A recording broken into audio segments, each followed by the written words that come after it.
Esse vídeo vai ser uma resposta à reação do Bruno Lima a um vídeo do Simon, um ex-protestante que publicou um vídeo explicando por que o católico não deve aceitar sem discussão a exigência de provar toda a doutrina exclusivamente pela Bíblia. O Bruno levantou vários pontos, falou de suficiência material das escrituras, citou Santo Irineu, Santo Agostinho e outros padres, comparou a tradição ao telefone sem fio, questionou o desenvolvimento doutrinal e chegou a dizer que a epistemologia católica seria, no fundo, uma espécie de sola-papa. Então, eu não pretendo simplesmente responder cada citação isoladamente, como se o vídeo fosse uma coleção de frases patrísticas. Eu quero tratar do raciocínio que sustenta toda a resposta dele. E o problema central é bastante simples. O Bruno começa fazendo uma distinção correta entre a suficiência material e a suficiência formal das escrituras, mas passa boa parte do vídeo misturando as duas.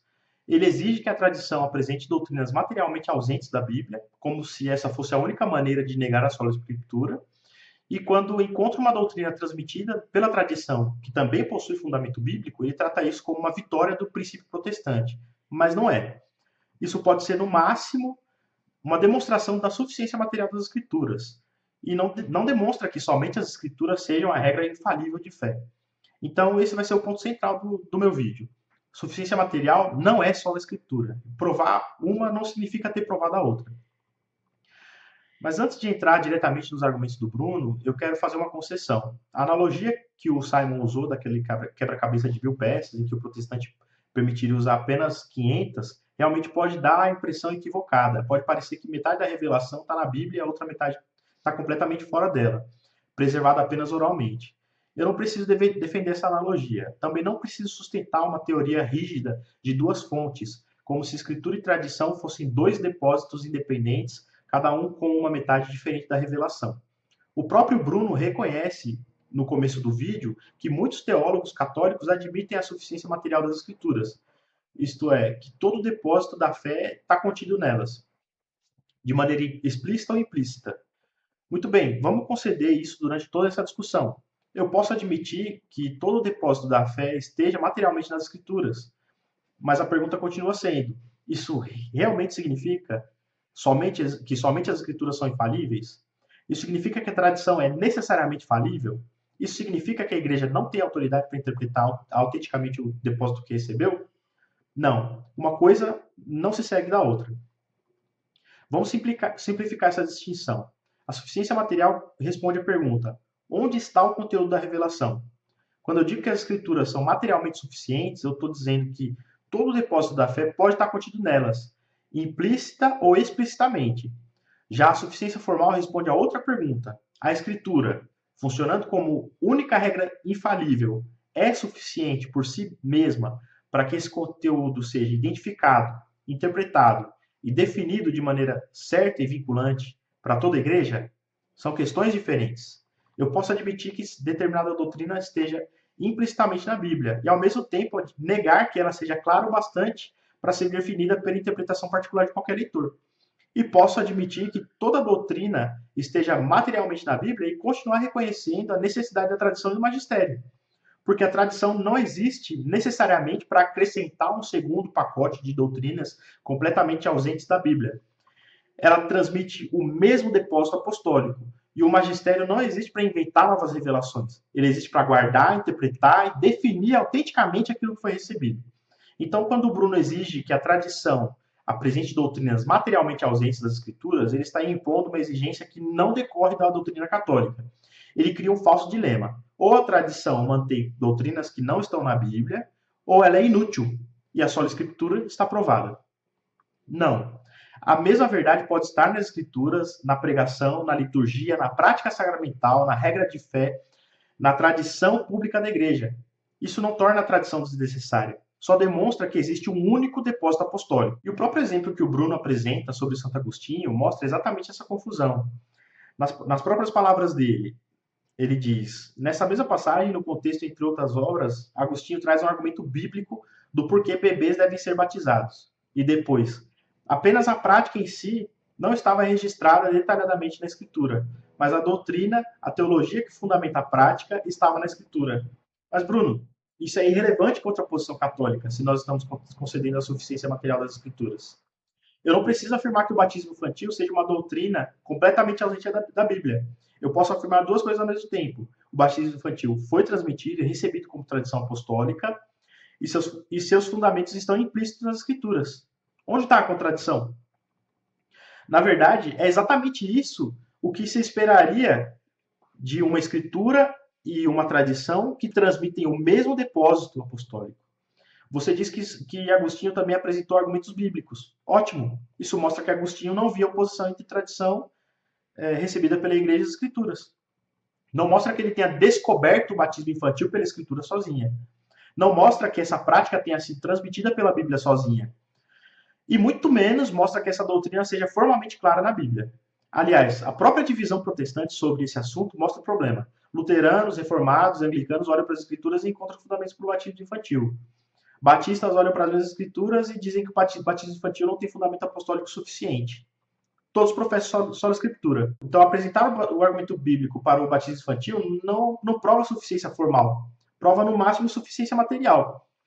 Prova que uma prática transmitida pela tradição também pode possuir fundamentos bíblicos. E isso não refuta a doutrina católica. Pelo contrário, é exatamente o que ela prevê. A fundamentação bíblica não é a mesma coisa que a suficiência formal. Em vários momentos, Bruno exige que o católico apresente doutrinas transmitidas oralmente e materialmente ausentes das escrituras. Segundo ele, a tradição apenas transmite aquilo que também está na Bíblia. Então teríamos uma tradição não inspirada apenas confirmando uma fonte inspirada. Mas por que duas formas de transmissão precisam possuir conteúdos distintos para que ambas tenham autoridade? Um professor pode transmitir oralmente o conteúdo que escreveu no livro. O fato de um conteúdo ser o mesmo não significa que uma forma de transmissão tenha sido derivada da outra. Também não significa que somente uma delas tem autoridade. No caso da revelação, a questão é ainda mais profunda. Escritura e tradição não são duas fontes concorrentes.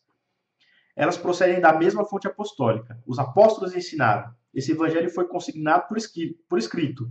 E esse mesmo depósito também foi confiado à igreja, vivido na liturgia, professado na regra de fé e transmitido aos sucessores. A identidade do conteúdo não demonstra só a escritura. Para demonstrá-la, Bruno teria que provar que somente uma dessas permanece infalível e vinculante. Mas ele não prova isso, ele simplesmente pressupõe. E isso nos leva a Santo Irineu, que foi justamente o ponto que iniciou toda essa discussão. Bruno cita contra as heresias no livro 3, capítulo 1, e diz que os apóstolos primeiro pregaram oralmente e depois colocaram por escrito aquilo que haviam pregado. Até aí não tem problema. O problema está em transformar isso numa defesa de sola escritura. Primeiro, Santo Irineu não diz simplesmente que somente as escrituras são coluna e fundamento da fé. Ele está falando do evangelho apostólico, que foi primeiro proclamado e depois transmitido nas escrituras. Mas o problema maior é parar no capítulo 1, porque o argumento de Santo Irineu continua.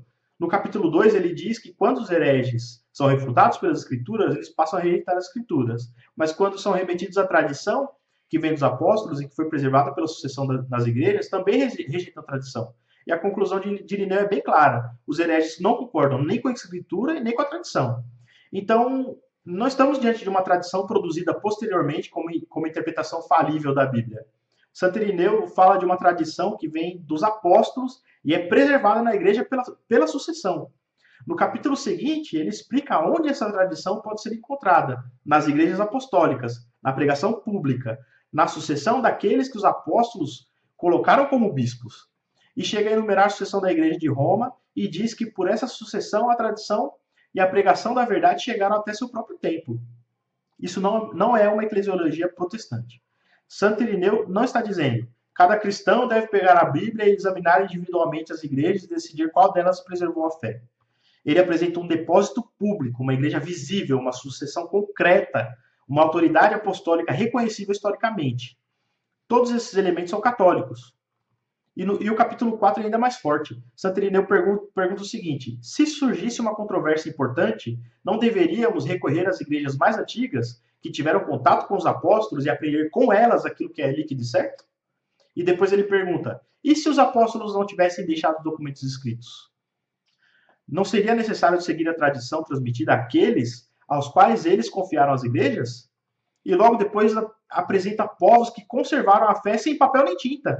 Esses povos haviam recebido a antiga tradição dos apóstolos, e por meio dessa tradição eles rejeitavam imediatamente as invenções dos hereges. Esse texto sozinho já demonstra que a tradição oral pode transmitir de modo confiável a fé apostólica, mesmo na ausência das escrituras. E por que ela é confiável? Porque ela foi comparada com o texto? Óbvio que não. Esses povos nem sequer tinham os documentos escritos. A tradição era confiável porque era apostólica, porque vinha dos apóstolos e havia sido confiada às igrejas. A coincidência com as escrituras existe porque ambas transmitem a mesma fé, não porque a tradição dependa das escrituras para ser verdadeira. O fato de você duvidar que as duas possuem a mesma fé, aí já é algo seu, é problema seu. O Bruno também diz que no século II, quem alegava possuir tradições apostólicas não escritas eram os gnósticos, e chega a sugerir que a posição católica estaria mais próxima do gnosticismo do que da Igreja Antiga. Mas essa comparação simplesmente ignora o argumento de Santo Irineu.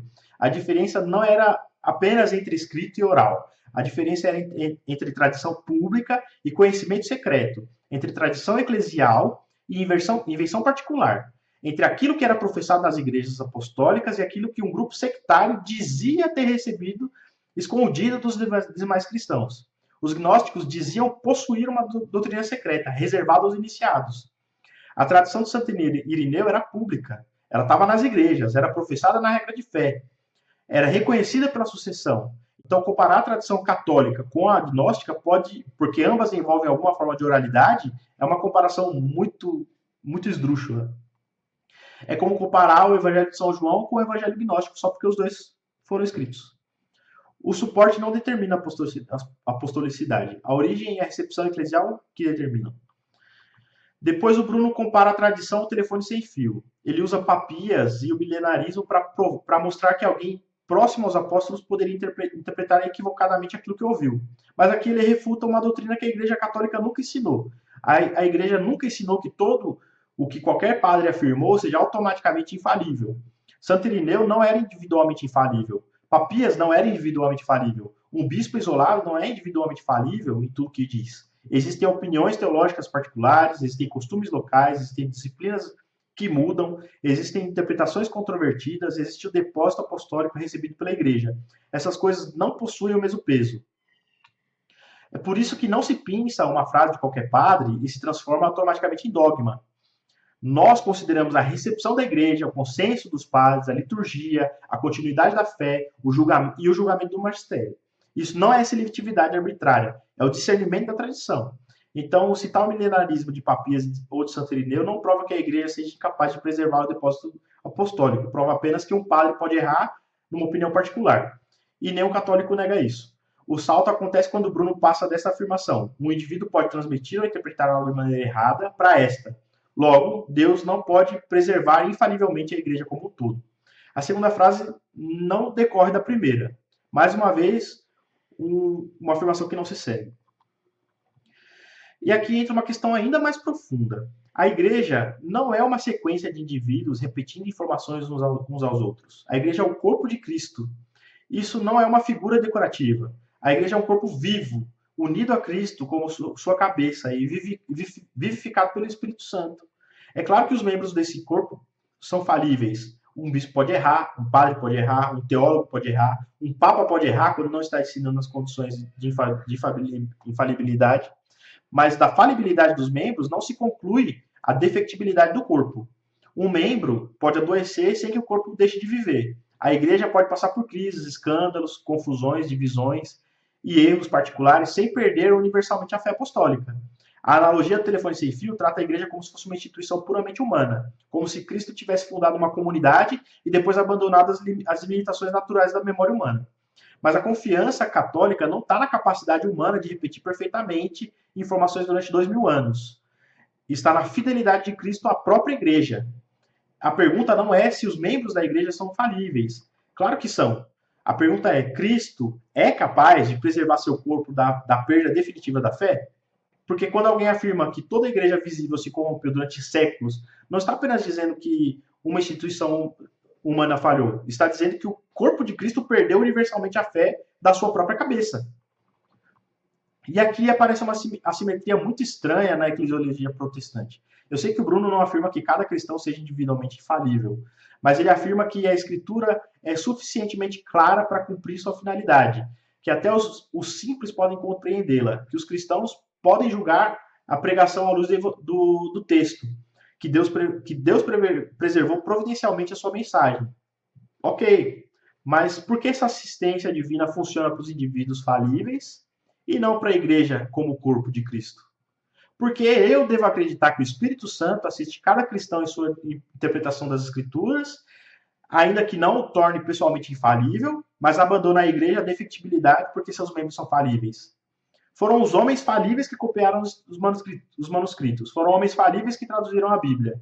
Foram homens falíveis que reconheceram o cano. Foram homens falíveis que elaboraram as profissões de fé. Foram homens falíveis que pregaram e interpretaram o texto. O próprio leitor protestante é falível. Então, se a presença de seres humanos falíveis torna impossível qualquer preservação providencial, esse problema atinge também o acesso protestante às escrituras. O protestante acredita que Deus foi capaz de preservar o texto, o cânon, a mensagem do evangelho por meio de pessoas falíveis. Porque seria impossível que o mesmo Deus preservasse a igreja a qual esse depósito foi confiado. A falibilidade dos membros não implica na defectibilidade do corpo. O argumento do telefone sem fio só funciona depois que se pressupõe que Cristo não concedeu nenhuma assistência real à igreja. Mas isso é justamente o que precisa ser provado. O protestante costuma responder: a autoridade final não é o indivíduo, é a escritura. Tudo bem. Materialmente, a autoridade reivindicada é a escritura. Mas diante de duas interpretações contraditórias, quem decide de qual delas corresponde realmente à Bíblia? O intérprete. Ele pode consultar teólogos, pode consultar sua confissão, pode consultar seu pastor, pode consultar os padres. Mas como todos esses elementos são falíveis, cabe finalmente a ele decidir se estão interpretando corretamente as escrituras. Então o indivíduo reconhece que é falível, mas continua sendo funcionalmente o último tribunal entre as interpretações correntes. O protestantismo não elimina a autoridade humana. Ele coloca o juízo final no leitor. A questão não é se haverá seres humanos envolvidos. Haverá nos dois sistemas. A pergunta é: Cristo deixou cada cristão como árbitro final das controvérsias doutrinais? Ou confiou à sua igreja a assistência real para guardar e ensinar autenticamente a fé? Bruno também usa 2 Timóteo 3 para dizer que a Escritura torna o homem de Deus completo e preparado para toda boa obra. Mas o texto diz que a Escritura é inspirada e útil para ensinar, corrigir, repreender e educar. Ele não diz que somente a Escritura faz isso. Dizer que algo torna alguém preparado para toda boa obra não significa que nada mais participe dessa preparação. O próprio Paulo manda Timóteo permanecer naquilo que aprendeu e se recordar de quem aprendeu. Em 2 Timóteo 2, verso 2, Paulo manda Timóteo transmitir a homens fiéis aquilo que ouviu, para que esses homens fiéis também ensinem a outros. Paulo, Timóteo, homens fiéis, outros que seriam ensinados por esses homens fiéis. Isso é transmissão apostólica oral, atravessando várias gerações. Além disso, as escrituras que Timóteo conhecia desde criança eram fundamentalmente os escritos do Antigo Testamento. Se o texto provasse que as escrituras estão disponíveis eram sozinhas uma regra completa de toda a doutrina cristã, o argumento provaria demais. Bruno também usa João 20, quando o evangelista diz que escreveu aqueles sinais para que seus leitores creiam em Cristo e tenham a vida em seu nome. Mas São João está dizendo que seu evangelho é suficiente para a finalidade que ele acabou de declarar, conduzir à fé em Cristo. Isso não significa que o evangelho de João sozinho contenha de maneira formalmente clara toda a doutrina, toda a disciplina sacramental, toda a resposta a cada controvérsia futura da igreja. Uma coisa pode ser suficiente para cumprir determinada finalidade, sem ser uma enciclopédia completa de toda a teologia cristã. Transformar suficiência para gerar fé em suficiência formal de toda a regra de fé é outro salto. O mesmo acontece com os bereanos. Eles examinaram as escrituras para verificar a pregação de São Paulo. Mas quais escrituras eles possuíam? O Antigo Testamento. Eles estavam verificando se a proclamação de Paulo sobre Cristo correspondia às promessas feitas pelos profetas. Isso demonstra a harmonia entre as escrituras e a pregação apostólica. Não demonstra que a pregação oral de um apóstolo fosse falível ou só tivesse autoridade depois de ser colocada por escrito. Mais uma vez, concordância não significa exclusividade. Em certo momento, ele diz que o solo escritura é um metaprincípio, um princípio de segunda ordem, e que por isso não precisa aparecer formulado explicitamente na Bíblia. Tudo bem. Uma doutrina não precisa aparecer numa frase explícita para ser verdadeira. ela pode ser deduzida de várias premissas. O problema é achar que uma ideia de metaprincípio o problema é que chamar uma ideia de metaprincípio não transforma uma inferência inválida numa inferência válida. O próprio Bruno resume o argumento assim: a escritura é uma regra infalível. Não existe outra regra infalível. Ou não temos boas razões para crer que exista. Logo, a escritura é uma regra infalível. Mas a primeira premissa não está em discussão. O católico também acredita que a escritura é infalível. Toda a discussão está na segunda premissa. Não existe outra regra infalível. E como Bruno tenta prová-la? Ele compara a tradição do telefone sem fio. Aponta erros particulares de alguns padres. Pressupõe que Deus não preserva infalivelmente sua igreja. Ou seja, parte da tese protestante para concluir a tese protestante. Isso é petição de princípio. Perto do fim, Bruno diz que, mesmo se a Bíblia não ensinasse sua própria suficiência material, a ausência de provas de uma doutrina exclusivamente oral já seria suficiente para afirmar a sua escritura. Não seria. Mesmo que ele demonstrasse que todas as doutrinas estão materialmente nas escrituras, ele faltaria provar que a tradição é falível, o magistério é falível, a igreja não pode resolver controvérsias de modo vinculante, e somente a escritura funciona como uma regra infalível. Ele teria demonstrado a suficiência material, e suficiência material não é só a escritura. Quando Bruno chega ao magistério, ele chama a posição católica de sola papa. Mas isso é uma caricatura. O Papa não cria revelação. O Papa não pode inventar um novo dogma e colocá-lo no depósito da fé, só porque teve vontade. O magistério não está acima da palavra de Deus, está a serviço da palavra de Deus. A função do magistério é guardar, explicar, definir autenticamente aquilo que foi recebido. A infalibilidade papal não significa que tudo que o Papa diz é infalível. Também não significa que o Papa recebe novas revelações. Significa que, em condições muito específicas, ele é preservado do erro ao definir uma doutrina de fé ou moral pertencente ao depósito apostólico. Você pode discordar dessa doutrina, mas chamar isso de sola papa não é refutar. É substituir a doutrina real por uma caricatura mais fácil de atacar. E o Bruno também critica o desenvolvimento doutrinal como se um desenvolvimento posterior fosse automaticamente uma invenção, mas desenvolvimento não é fabricação. Uma verdade pode ser percebida, vivida e professada antes de ser formulada com precisão técnica. Isso acontece especialmente quando surgem heresias e controvérsias. A doutrina da Trindade não apareceu no século I, com toda a terminologia usada posteriormente nos concílios. Isso significa que Nicéia inventou a divindade do Filho? Claro que não. Significa que a igreja precisou formular com maior precisão aquilo que já havia recebido. Então não basta dizer, essa doutrina não aparece completamente formulada no século II. A pergunta correta é, esse desenvolvimento preserva organicamente o conteúdo recebido ou contradiz? Quem realiza esse discernimento não é um padre isolado, é a igreja em sua vida, na sua liturgia, em seu consenso, em seus concílios, em seu magistério. Então vamos resumir. O Bruno começa fazendo uma distinção correta entre suficiência material e suficiência formal, mas passa a maior parte do vídeo misturando as duas. Quando Santo Agostinho chama o batismo infantil de tradição apostólica, mas também apresenta fundamentos bíblicos, Bruno chama isso como uma vitória da sola escritura. E não é. Isso mostra apenas que uma doutrina transmitida pela tradição também pode estar materialmente contida nas escrituras. Quando Santo Irineu fala de povos que conservam a fé sem papel nem tinta, Bruno insiste que o conteúdo dessa tradição também existe nas escrituras. É claro que existe. Ambas transmitem o mesmo depósito apostólico, mas Irineu não diz que a tradição era verdadeira porque foi validada por um texto. Ela era verdadeira porque era apostólica. Quando Irineu recorre às igrejas apostólicas e à sucessão episcopal, Bruno transforma a igreja numa espécie de telefone sem fio. Mas a igreja não é um telefone sem fio. Ela é o corpo de Cristo, vivificado pelo Espírito Santo. Seus membros são falíveis, mas da falibilidade dos membros não se conclui a defectividade do corpo. E existe uma simetria muito estranha em acreditar que o Espírito Santo pode preservar textos, traduções, cânon, pregação e interpretação por meio de indivíduos falíveis, mas não pode preservar a igreja como corpo na fé que Cristo confiou à igreja. Essa diferença precisa ser provada, não pode ser simplesmente pressuposta.